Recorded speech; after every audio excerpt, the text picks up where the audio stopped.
রাসূল সাল্লাল্লাহু আলাইহি ওয়াসাল্লাম ওনার কাছে আল্লাহর সাহায্য আসতো, জিবরিল আলাইহিস সালামও আসতো, তারপরেও কখনো তিনি নিজের ভাগ্য আল্লাহর হাতে ছেড়ে দিতেন না। আমাদের মতো যা করে আল্লাহ, আল্লাহ ভরসা বলে কখনো নিজের ভাগ্য আল্লাহর হাতে ছেড়ে দিতেন, বরং নিজের সাধ্যের সবটুকুন দিয়ে তিনি চেষ্টা করতেন। তারপর তিনি ভরসা করতেন কার উপর? আপনি হিজরতের ঘটনাটা দেখেন।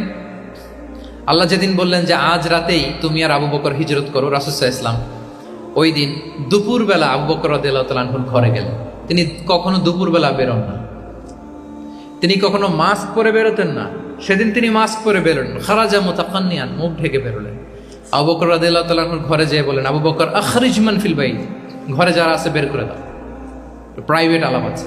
আবু বকর রাদিয়াল্লাহু তাআলা আনহু বললেন, ইয়া রাসূলুল্লাহ, আসমা আর আয়েশা একজন তো আপনার পরিবার আর একজন তার বোন, আমরাই তো, বলেন।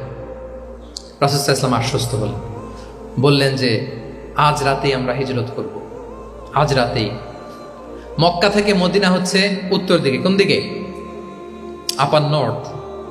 তিনি মক্কা থেকে মদিনায় হিজরত করবেন উত্তরে, কিন্তু তিনি বের হলেন দক্ষিণ দিক দিয়ে, শত্রুর চোখে ধুলি দেওয়ার জন্য। দেখেন, দিনের বেলা বেরোলেন না, রাতে বেরোলেন। দেখেন, একটার পর একটা প্রিকশন।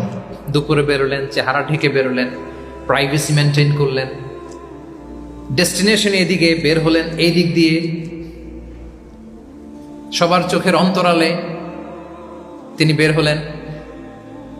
এবং তিনি আবু বকর রাদিয়াল্লাহু তাআলা আনহুকে বললেন, সবাই যেই পথে মদিনা যায় আমরা কিন্তু ওই পথে যাব না, ক্যারাভানগুলো যেই পথে যায় ওই পথে না, সাওয়াহিলি একটা আনইউজুয়াল রুট ধরে আমরা যাব, সাগরের পার ঘেঁষে ঘেঁষে, যাতে ওরা বুঝতে না পারে।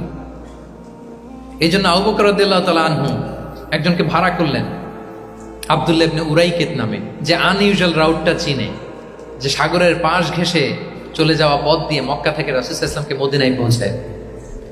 দুইটা উট তিনি 2 মাস ধরে এটাকে নার্চারিং করে রাখলেন।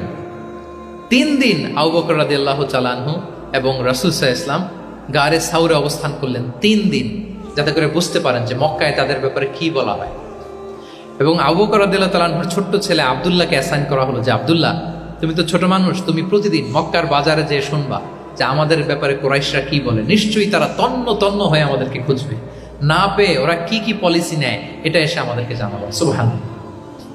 ছোট্ট আব্দুল্লাহ মক্কার বাজারে কে কি বলে শুনে গোয়েন্দার মতো করে, স্পাইয়ের মতো করে সে তথ্যগুলো নিয়ে, খাবার নিয়ে গারে সাউরে প্রতিদিন ইনফরমেশন পাস করে আসতো, আবার খাবার দিয়ে আসতো।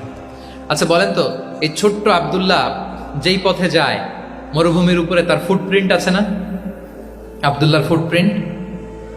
তো কুরাইশরা তো তন্ন তন্ন হয়ে রাসূল সাল্লাল্লাহু আলাইহি ওয়াসাল্লামকে খুঁজতেছে।